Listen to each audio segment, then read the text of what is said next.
Hi everyone. Once again, it has been a while since I last uploaded any content. You'd think that with this lockdown I would be sitting at home with nothing better to do. The truth is that I have never been so busy in a long time. Over the last while, I have had many people requesting an update on USAF and DALBARTON. In fact, on my last video, someone asked whether they had finally fallen over. Nothing could be further from the truth.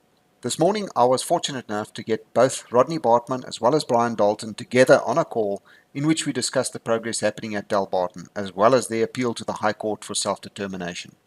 Here is the latest progress report from USAF. Enjoy. Guys, thank you very much for taking the time today. I know it's a Friday and it's a busy day. You guys have probably got a lot to do on the farm. I know you don't want to show me your hands, Brian, for all the hard work you've been doing, the dirty fingernails. No, but seriously, thanks very much for taking the time out of your busy schedule today to speak to us. I know there's been massive amount of requests for information and news from DALBARTON, and hopefully you guys are going to share a lot of that of the developments with us today. Let's get started. The last time I spoke to you officially was just after you had declared independence and petitioned the courts for self-determination. The last I heard of that was, I think there was a delay. Your court date was for December last year, and then I heard that it was postponed. Can you give us the latest position on that at the moment? Yeah, absolutely. Yes, it was postponed. It was postponed till the 15th of June, which is a bit less than a month away. But Okay, so we're not that's sure coming what's up. going to happen at the moment. The likelihood is that it'll be done. What do they call that? It's a different way. You do it instead of being in court, you do it via writing. So you submit your what to the judge, and he reads it, and then the other people get a chance to do it. And you know, that might be a good way of doing things. It gives us time to research some stuff and make sure that that gets done. But let's see what the advocates do with it. Yeah, they might just postpone it. So we're preparing for that as well. So is that also not a very good opportunity for them to drag this thing out for forever, basically, for as long as they like? Well, it's highly possible. I mean, when it comes to the courts in this country now, you never know what's going to come out there. Yeah, no, that's also true. Guys, advocates, they're very confident that they can't really decline the application because it's in our constitution and it's in international law. Yes. However, as we know in this country, what the advocates say, it depends on the judge you get, and that's the scary part. So. But yeah, I don't think we mind too much if they delay it. It's not going to pull our wheels off. We've got a lot of other plans which we want to tell you about today as well. One of the reasons you want to do that is to show that we're not doing anything underhanded, that they don't come and think we're busy doing treason or sedition or something like that. That we're taking them on face to face so that they know about us, and then we can deal with it in that manner. Yeah. But you know that we've had this before. Brian and I do the walk. We don't just talk. So we'll just make it happen. And every hurdle we come to, we find how we get over it. And sometimes it takes a little bit longer. But at the end of the day, yeah, it's going to happen, whether whoever likes it or not. Yes. I think if we see what's happening now, if everybody doesn't think we're going to make this happen, then they've lost their minds, because we have to. Yeah, well, that's part of the reason why we're having this discussion today, because people have just... It's out of sight, out of mind. You haven't been in public for a while, and people think you've just given up and dried up and blown away, kind of thing. So let's give them a bit of a surprise. Some people think that's over here, but yeah, we've been really working hard, and it's you find new challenges when you get down here, and you think certain things are going to be easier and quicker until you get down to the west coast. It's a lot slower. The soft sand gives us a huge challenge in order to put in infrastructure like roads in order to get people to their farming portions. So, and then the trucks bringing in the aggregate to do the roads in DALBARTON get stuck on the main roads, which is a sand road coming in, which is about a 12K sand road from the tar road, because the trucks mess up those roads. Yes. So then you've got to fix those roads before you can start. And it's a battle. It's a snowball effect. Yeah, a lot of challenges. Okay, so well, in the meantime, you guys, both of you, have moved down to DALBARTON and have taken residence there. Tell us a bit about that. Where are you living? What are your living conditions, and so on? You know, it's rough, eh? It's rough, man. We Yeah, look out over the farm and the mountains and the ocean every day. It's hard. It's hard. Eh? It's not easy. No, listen, I tell you what, it's very life changing. It's taken us a little bit of time to settle in. Obviously, living conditions here are vastly different to what we were used to. But yeah, it's good. It's very good. But good living conditions, so life slows down a little bit, which is exactly what I wanted for me and my family. You start spending a lot more quality time with the family. Yeah. You start doing a lot more of the basics again. And I think one of the things that everybody now knows, if we don't start doing the basics right now, in other words, getting ourselves self-sustainable with food production, which we're already busy with on the farm, and this anarchy carries on, and it actually spirals out of control, you won't have food on the shelves. Then what?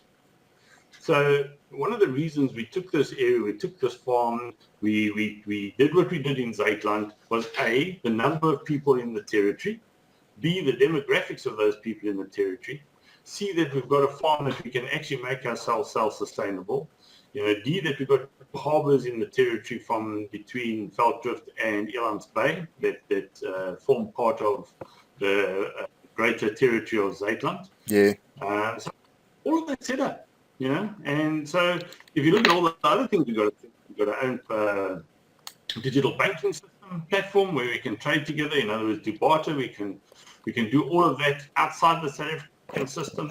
So what we've been doing in all this time is getting ourselves ready so that when this moment arrived, and we wish it didn't come in so soon. We wish we had a good couple of months more, but when this time arrived, we had the ability to do our own economy. We have the ability to feed ourselves.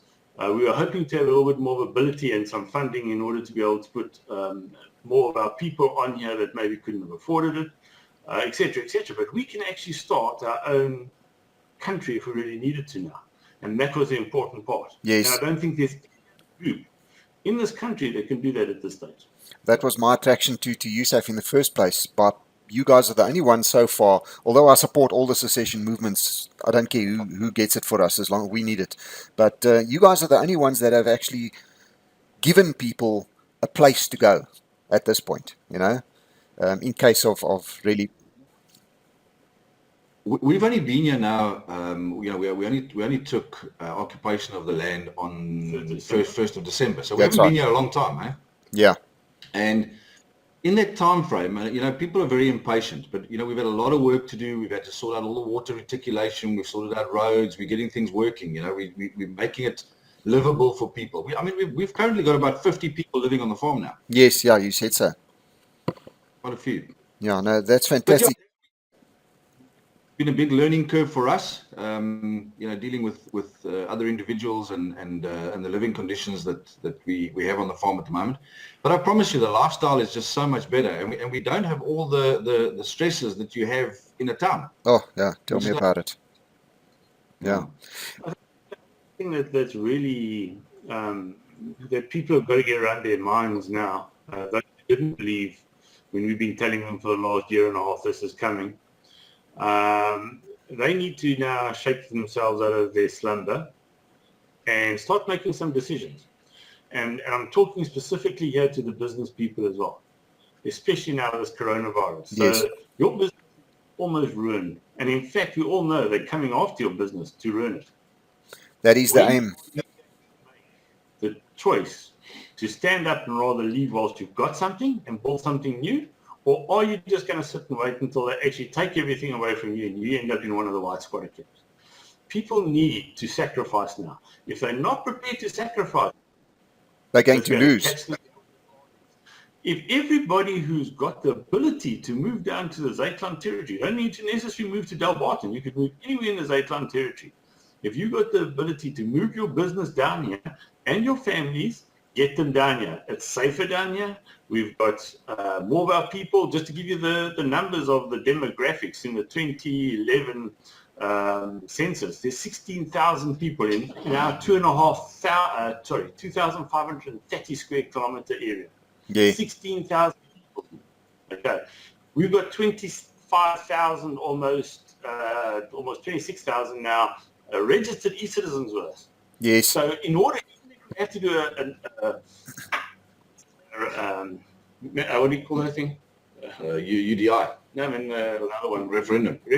Even if you have to do a referendum, we would still have the overwhelming majority. Yes. And there's no other group that can say this. You know, there's other groups that we know are trying to take on a big piece. They're trying to bite half the elephant off.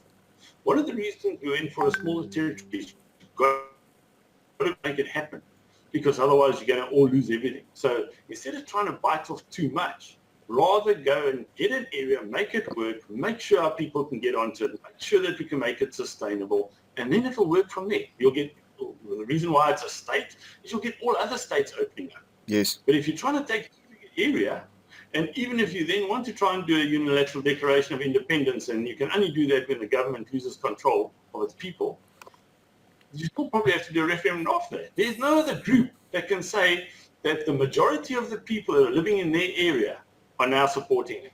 No other group. Yes. We can. Yeah.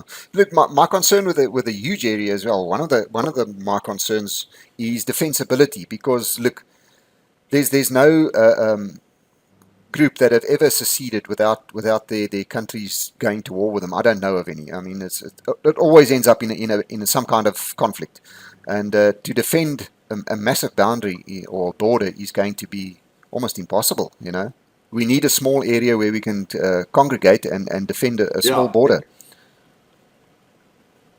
Or let's just say highly unlikely. Yeah, it's the chance. I mean, one of the reasons we chose this area is because of its defensibility. Okay, that was the one reason. The other reason is its ability to be able to be still green enough to be able to plant and create its sustainability. We're not up in the north, far north, where we're in pure desert. And water, of course, which was a I want to talk about your water. I did a video on it just after you guys had done the tests on all the wells or the boreholes, and you were producing X amount of water. Do you realize how many emails and comments I got, people saying, yes, a borehole can deliver that now, but will it deliver that in a year's time, kind of thing? How's your water situation now? We are looking at what, 6 months down the road? We lost you there. You broke up. Say it again. Oh, sorry, man. Okay. The last video I did on your water supply, you had just had all the boreholes tested and you were getting a certain delivery of water. I got a massive amount of comments and emails, people saying, yes, sure, you've got water now. But when it comes to boreholes and that, today it'll deliver 1,000 liters an hour, and tomorrow or 2 weeks down the road it'll deliver 100 liters an hour. What is your water situation right now? We are now, 6 months down the road? Actually, that's quite interesting that you say that. So what we did was, we weren't just testing the water to see what availability there was of what we could pump out of it. We also tested over a certain period of time, which was 24 hours, to see whether or not we pumped water, whether it changed the water table. Yes. And it didn't at all, at least.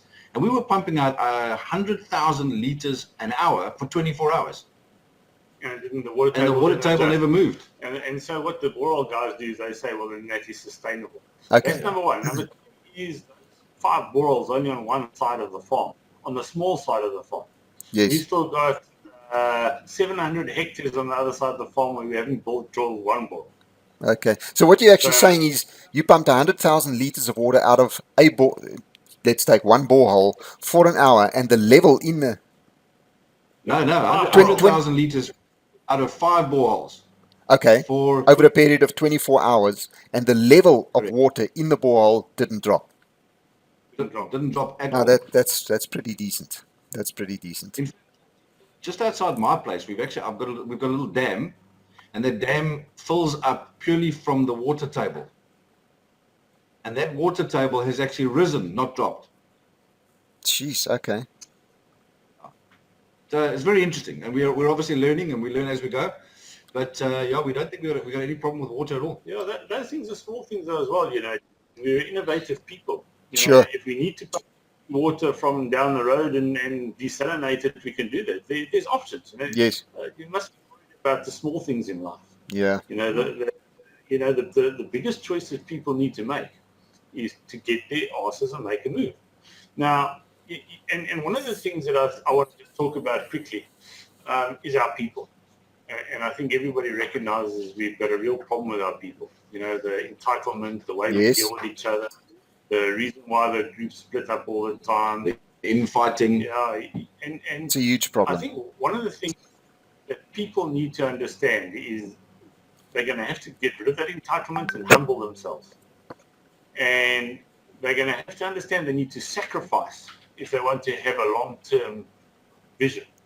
They're going to have to understand they're going to have to come and help in Zuidland in a positive way if they want to get help. If they're going to come here with an entitled attitude and demand from us that where's there this and where's there that and how about, why aren't we doing our jobs properly and whatever they want to, I don't need them. And the people out there need to understand. Yeah. We've got enough people. The people's mindset, their paradigm mind shift needs to be, they need Zuidland. Zuidland doesn't need them. Yeah. They need to come in here and make it happen. And if they get that mindset where I need Zuidland for my safety and my family, they will come in with the right attitude. Yeah, people need to realize that they are coming there to build a new society. To build, you're not develop. Everything's going to be put on the plate for you. It's not. We are no longer in that position. Yeah. People need to. They're going to have to maybe suffer a bit in order to achieve later. Yeah. But they can't come in. They're still going to be able to just where they were. Life has changed for us, and if people don't realize that, it's a problem. Yeah. And if people don't realize that at the moment, if this coronavirus and that carries on, where are they going to be in 6 months' time? Yeah. Now people need to realize that they're not booking into a campground where they can complain when the grass isn't mowed. They got to bring their lawnmower and mow the grass themselves. We have sheep. Sorry, Brian, you cut out there. And we get a lot of that. And Brian and I are getting pretty tired of the undermining and the moaning and the entitlement and I even take my brother. He didn't get the answers he wanted, and his son had an issue here, and we had to let him go off the farm. And they throw their toys out the cot when they don't get their answer, and then they try to start destroying the whole organization because he didn't get his answer when he needed to do what he wanted. Yeah. And people know we can't answer certain questions. There's certain things that we're doing that we don't want other people to know. Yeah. No, sure. Now, people can't trust us. 2 years. I mean, we've got all the money in our accounts. We're here on the farm. We're living here with our families. If they're still running around thinking they can't trust us, well, then stay with the ANC that you can trust. Yeah, sure. When it comes to chaos breaking out here, and you guys, do you guys have a trigger? Do you guys have a trigger point where you will say, right, this is it, we now declaring UDI? What is your criteria for that point? Well, there's not really a point for that for us. I mean, we're moving ahead with everything we want to be doing anyway. So we're taking the High Court scenario. We're trying various other things as well. But we're moving forward as Zuidland. Zuidland exists. Sure. Zuidland is already a new country. Yeah. But okay. And that's how we so in other words, what people have got to come in here is come in and believe it. Okay. And we're going to start doing our own IDs, our own passports, our own vehicle registration. Driver's licenses, all of that stuff. Yeah. Acting like we're a new country. And we're going to now go through the process, and we all know that South Africa is a corporate, where even if we need to resign from the corporate, we'll do so. And if we don't, we'll emancipate ourselves from the South African system, and we'll become our own people. And we just start operating in our own people. And when the government comes out, the municipality comes, we just say, sorry, we don't recognize you. Yeah. And we'll take them to court because we're allowed to be a sovereign people. So, sure. So we've got lots of things that we're going to do. But what we're not going to do is sit on the fence like our whole other groups give you these huge promises that this is going to happen and that's going to happen, and etc., and we all know it's not going to happen. Yes. So we'd rather walk the walk. Sure. So you say you've got about 50 people, 50 souls living on Dalbarton at the moment. Yeah. And none of those have actually started building houses. They're living in camp conditions at the moment, caravans or tents or whatever. We haven't been able to. The problem is we started with the roads. The roads were getting to where we needed to be just before the lockdown. So, yeah, we were getting ready to start sort of pegging out land and making preparation for guys to build. And we just haven't been able to do those farming portions as yet. You know, we're very close. We're very, very close. And I think over the next couple of weeks, we'll probably start with that stuff. Okay, so basically the people that are there are living in either caravans or whatever camping situation they... Okay. As long... we've got ablutions. We built a new set of ablutions as well. So, they've got adequate water. It's, they've got the lifestyle. Yes. Everybody else is locked up in their house at the moment. Our guys go for a game drive. They can go for a game walk. Their own shooting range. They can go shooting. They can drive around the whole farm. They can do what they like, and you can go visit your neighbors. Sure. You can go play cards. Things that nobody else can do. It's fantastic. Okay, nice. It sounds so laid back compared to this place, I tell you. Brian, you mentioned a dam earlier. I'm a keen bass fisherman. Yes. Is there any scope for that kind of thing? I don't know how big the dam is or whatever. What's the... I see Rodney nodding his head. Man, in winter. No, it's not a very big dam at the moment. It's probably about 40, 50 meters across. But it's not huge, and it's only probably about 2 or 3 foot deep. Well, that's not too small for a few bass, eh? I had a dam a lot smaller than that on the farm, and I produced bass there of 2 kilograms. So yeah, look, it can be done. It can be done. The fact that you can't even go to the beach, which is really isolated, and go do some fishing. I mean, I think you saw on the USAF page. I mean, they go and they harass this guy. He's got his child strapped to him. They're sitting on the beach. They drag him off a traffic cop. It's unbelievable. What's happening in this country is going mad. And if we do not get into an area, which is what we're trying to do with a community that understands we've got to protect ourselves and protect our rights. Yes. You guys in towns and that don't stand up to anybody because you're outnumbered all over it. Yeah, it's going to be a whole different story. And people need to get their mindset around what we're creating and why we're creating it. And they need to understand if we all move somewhere and we're all together, that's where we win the war. Yeah, so I think the most important thing of this interview, I know we're going to do another part where you can discuss the Payapp system and everything else that you've got set up, but the idea behind getting you guys on today was just to show people, that you are still there and you are still making progress, because I get so many questions and I can answer them now and again because I do get a bit of information from you guys, but people, so they don't believe easily. But yeah, you guys are, and telling people, yeah, we're still here and we're actually living here, that's fantastic. I'm really grateful. Your citizenship at the moment. I haven't taken a look at the website for quite a while. What is your current citizenship? I think it's just under 25,000, isn't it? I think it's at 24,600 and something. If you give me half a second, I'll check. I know it's been raising. As I said, we're going at about 600 members every 2 days at the moment. So it just shows you how that's nice. Upset people are with the currency. And that's without much publicity as well. You guys are not doing too much in the way of marketing or anything like that. So that's not bad at all.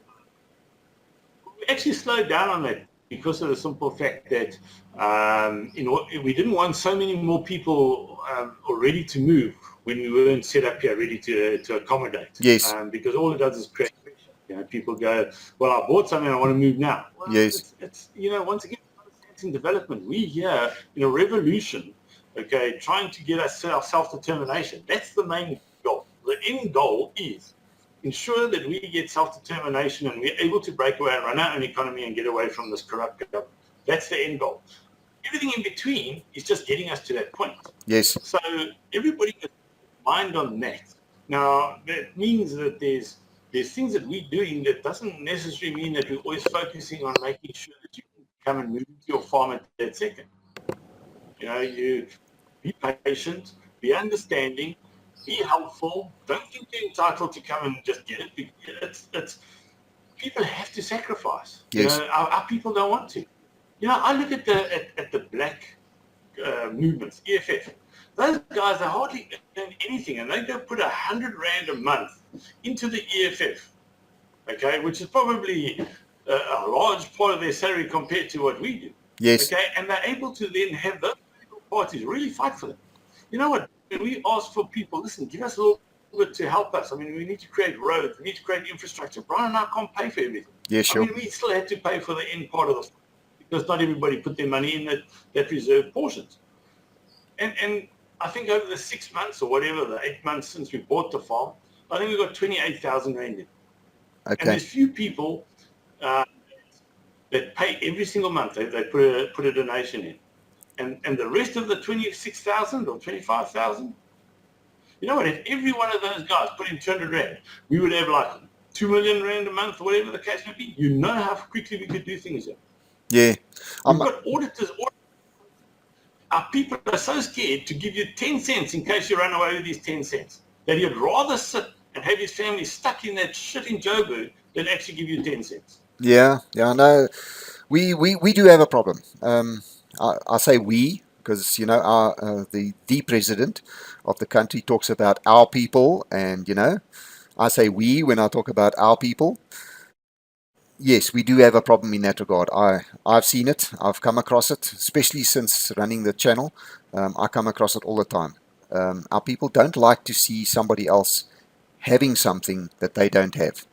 The minute they see that, they'll start to break them down, and it's devastating. Campia explained it perfectly. They said our people are like a bunch of crayfish in a basket. And as the one's trying to climb up out the side of the basket, the other one's pulling him down by his tail so he can try to get up to the top first. Precisely. And of course, nobody gets up. And that's exactly what our people do. And our people must understand. They think Brian and I are harsh. Okay? And sometimes we are. And sometimes we are. I suppose you have to be. The one and I are here is because we are harsh. We're not politicians. We're not here to try and please you. We're here to get a job done. If you want the job done, let us do the job. Okay? Because we'll get you there. Don't undermine us. Don't come and give us shit. Don't expect me to come to you. If you come with an attitude on Facebook and you give me attitude, I'm giving it straight back to you. And if you then get rude, I'm going to block you. I don't need to. I don't need your attitude. I need people who are going to work with us to achieve this, not people who are going to work against us. Absolutely. Yeah. Now people need to learn to toe the line and become part of it, because like I said, they're not booking into a hotel or a campground where they expect to find the grass mowed and their needs met. They need to create the needs. We, in a sense, we're modern day voortrekkers here. We're going into a new land and we're creating what we need. We have to create it. Or we're going to lose the little bit we have. Imagine the voortrekkers with some of our people. Let's not say all of our people, but some of our people actually get it. Imagine being the voortrekkers with our people. Okay? There would have been, you wouldn't have even started yet. Where's my food? How I want a Volkswagen with rubber tires on. That's bumpy. I don't want to go over that hill. Yeah. I mean, this is the shit they would get. I was saying, on the amount of people that Brian and I have got shit from, for lack of a better word, okay? I could count them on one hand. Yes. The other races. I can give you of our own people who have trashed this organization, including other groups who go out their way to try to trash this organization, because that's what our people seem to do. Once again, the crayfish scenario, they don't want another group rising above them. They try to break it down. And they just hammer. It's a scam. Payapp was a scam. And now all people are realizing, oh, shit, we should have got onto Payapp. I mean, I did a calculation for a person the other day, and they put a 4 million Rand investment, okay, into a group because they were too scared. Their son or something actually told them they must put it into Payapp. And they were too scared. So they put it into this group to get the interest, because Payapp doesn't give interest at this time. It'll be soon, but we don't at this time, because Payapp was created to save people's value. Yes. In your currency when the Rand fell. Yes. So this person, she phones me and she goes, yeah, now they don't want to give her any interest in that. What does Payapp do? But, you know, she's going to have to pay these big fees to have it in the gold savings, because obviously we got to store it, we got to insure it, we got to et cetera, because we buy Kruger rands. Yes. So I said to her, well, you know what? Okay, so let's take the time from the 23rd of April to whenever it was, just the beginning of May, it was 19. At the 23rd of April, it was 15. I said, in those 2 months, if you had put 4 million rand into Payapp and you'd taken it out in the beginning of May, you would have taken out an extra 1,066,000 rand. She would have made 1,066,000 rand in 2 months. And people don't understand. They think, oh, interest. We need interest. And just so you know, I mean, just to quickly go over the Payapp system. When we started Payapp, the rand was at 13.47 to the dollar. Yes. What is it today? Well, we're approaching 20 now. 18.5. Last 2 weeks ago, it was up at over 19. It'll go back over 19 again shortly. Yeah. Kruger rands. We were buying Kruger rands at 17,550 a Kruger rand. What do you pay today? 34,000, 35,000. Double. More than doubled. Yeah. I'm saying, so in terms of Payapp, we've done everything we said we were going to do. Yes. And I promise you, there's not one person out there that can show me one individual that has lost 1 cent. Not 1 cent. Yeah. And Rodney, that person that put their money into something else, what did their investment do in that time? Perfect. So as I said, the people phoned them. When she phoned for the investment, they said, well, the rand had suffered and X, Y, Z. So unfortunately, she was going to get nothing really on an investment. So she if anything, she absolutely, and I think she had it in there for about a year. so if anything, she actually lost. If you take inflation into account, anyway. Well, absolutely. $10 and everything else, absolutely. Yeah. Absolutely.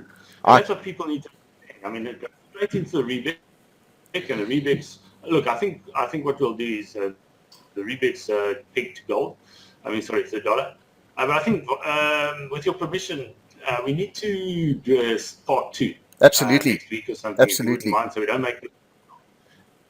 Maybe some people can ask some questions on this YouTube channel for next time that you can ask us. Yes. And we can have a bigger discussion around banking system and finances and all that sort of thing, yeah. Yes, I think we have another video basically just to cover your Payapp banking system, the gold saving system, and explain it really well to people, because I get so many questions, as you say, oh, it's a scam, it's this and that, and they don't pay interest, you know. I've got my money in X bank and I get 5% per year. You know. Yeah, you see, we will start with interest now, because we're going to start the people who can't pay off certain things, like possibly the services that are coming up now, because all the stands are sold unserviced.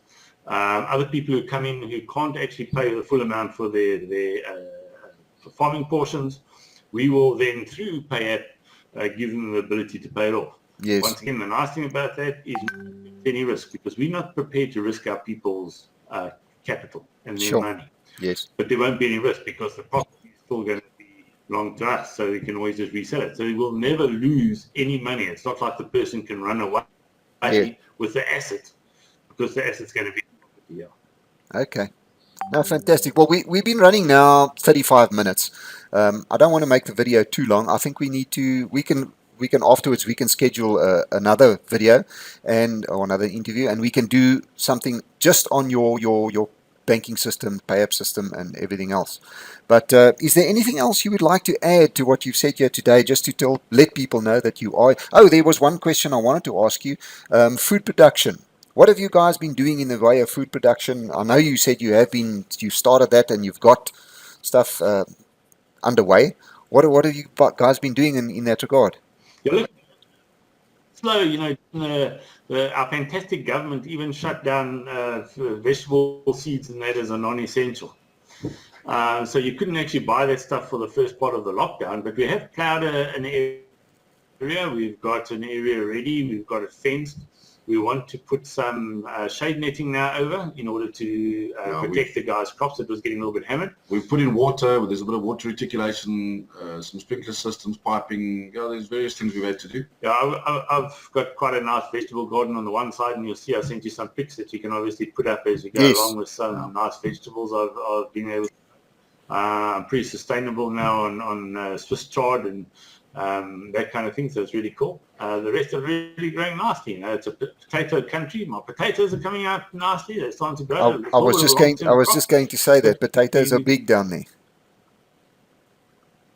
But we had a meeting very early on in the lockdown with all of the people that were on the farm, and we said to everybody, we need to get into this production long term for ourselves. And just about everyone on the camp is now growing something. So that's great. And at some point in time, we will be harvesting. There'll be a lot of food available. Well, that's fantastic. You know, I think one of the things you're going to do now is you're going to start making relations, with all the farmers. Yes. Because we can work on how to barter. We want to get better, closer relations. I think this is now going to wake everybody up. I want to try and create a meeting of all the farming community. So if anybody wants to meet with us, they're welcome to come and meet with us on the farm in DALBARTON. And we can give them an absolute show of what we're doing. So yeah, we want to get closer to these guys now, because the territory is it's there for us. Fantastic. We also, since we've been on the farm, Rodney and I have been here since mid-December. In that time period, we've had a lot of people come and visit us on the farm. And so there's a lot of people out there now who know who we are. They've spoken to us individually and understand what we're doing and what we're trying to achieve here. Yes. And, you know, it's people come to us and we sit with them for 10, 15 minutes. Within that time frame alone, they understand. Yeah. No, sure. You can actually see the lights go on.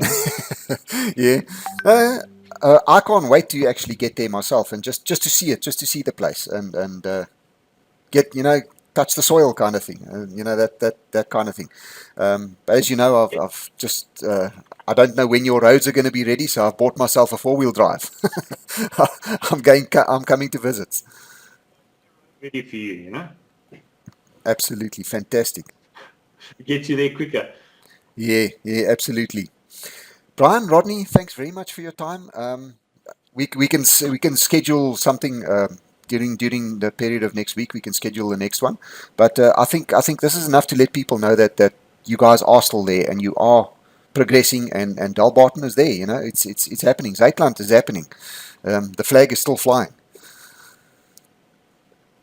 Yeah, no, it's actually flying. And as I said, I think it's going to grow hugely now when people get more of an understanding, and now what's happened to them. I think the lights are going to go on, that they have no hope up there. And unfortunately, I don't want to be a master of bad news, but I can tell you, if you've got a white skin and you're up in any of the territory to the north of us, in fact, the whole of the west side of, the east side of South Africa, I would say get out. If you look at what's happened with this lockdown situation where white-owned businesses can't even apply for funding, if you don't see the writing on the wall, you never will. Yeah, as far as I'm concerned, this lockdown is now being captured, for lack of a better word. It's now being used as a way to push white business and, to crush it. And, I mean, the president is already talking about resetting the economy, creating a new economy. What's he going to create it out of? There's nothing. Not out of you. Not if you're white. You ain't going to get nothing. Absolutely. You can't create an economy. My thought pattern when I left my businesses was, now's the time. Whilst you've still got money you can put in your pocket, whilst you can pack up a container with your stuff in and get it away from where you are, now's the time. Because just now you'll be running with a shirt on your back and have nothing. So people, do not delay. Start waking up. And what the president was talking about, we've already done that. We're creating a new economy. Exactly. And the more people you have, the better it will become. 100%. Yeah. Absolutely. Yeah. I mean, we've got about 560 odd people who've bought farming portions. Okay, just to give you a good indication. Yeah. So if if we can get around one of the two hurdles, like the municipality and that now, which is, as I said, we're working on different ways of doing it because it's an agricultural zoned land and not a township development, we've got to do things a little bit differently. But when we get over that hurdle, imagine 500 odd people moving in here and starting to build. Can you imagine the economy that'll build? Yeah. I mean, if you need to start building, you'll need plumbers here, you're going to need electricians, you're going to need plumbing stores, you're going to need electrical stores, you're going to need restaurants, you're going to need, solar electricity, food. I mean, it just doesn't stop. Yes. The economy just stops turning. You can drive through any neighborhood, and every cafe you see, every restaurant you see, every takeaway you see, you're going to need all of that over there. You got to duplicate it somewhere else. So yes, there's huge scope. Outside of Zuidland, those businesses are dying. Yes. Oh yeah, and they're not just dying by attrition. They're dying because they're being poisoned. They're being crushed. They are being crushed. 100%. Yeah. So if you look, it's a couple of billion rands worth of economy you're creating in a very short space of time. And I think people have got to get their mind around that. And so people have got to get up and go. And the one thing that Brian and I are good at is business. We're both businessmen. Yeah.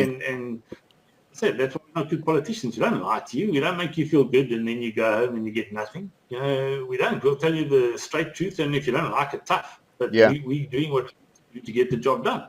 Yeah. And we will get the job done. There's no doubt about that. I don't believe there's anybody who could have done it better than we've got it up to now. I've given people challenges. I'll give you money to come here and tell me how you could have done it better. Yeah. We're at the right space at that time. I think you also know that there's only one way to do this, and we're open and honest. We've our doors are always open. We talk to people on a continual basis.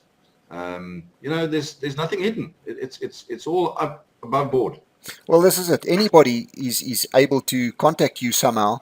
I'm sure your Facebook profiles and that are open. People can contact you and organize a trip to DALBARTON next week. They can come and see you. You are there. They can see what's happening. Yeah, look, we try not to take too many phone calls. We don't Sure. give our phone numbers out because we don't get any work done. Yeah, and don't come with a taxi. Yes.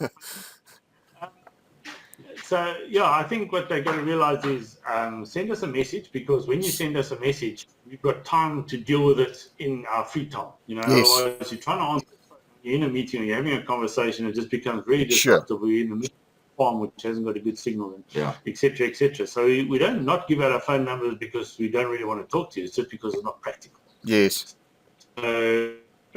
Just send us a message. If you want to come and see us face to face, welcome. Message us, email us. We will get back to everybody. And then, I think the connection's gone there, but you're back. I hope you can hear me. Yes, you're back. Okay, I do like to then say, thank you to you for all you've done for USAF and Zuidland and all the support you've given on your channel. I know a lot of people thought that you were part of us at some stage, and you've now tried to create a little bit more of independence, because you're an independence person who actually does these things. So, but we appreciate all the support, and obviously we'd hope with this video you put up a nice big USAF stuff again. Absolutely, your flag will be flying with this video, that's for sure. Sorry, Brian. Put out a picture of you saying, not Brian. Well, I was just going to mention that although my picture won't be on the video, at least people can hear now me talking to you and you talking to me. We are not the same. I am not Brian. I get emails. They don't even ask. They just say, "Dear Brian," Crazy stuff, yeah. Anyway, guys, it's an absolute pleasure. Thank you very much for taking the time out today. I appreciate it, and we will speak again. Thank you very much, guys.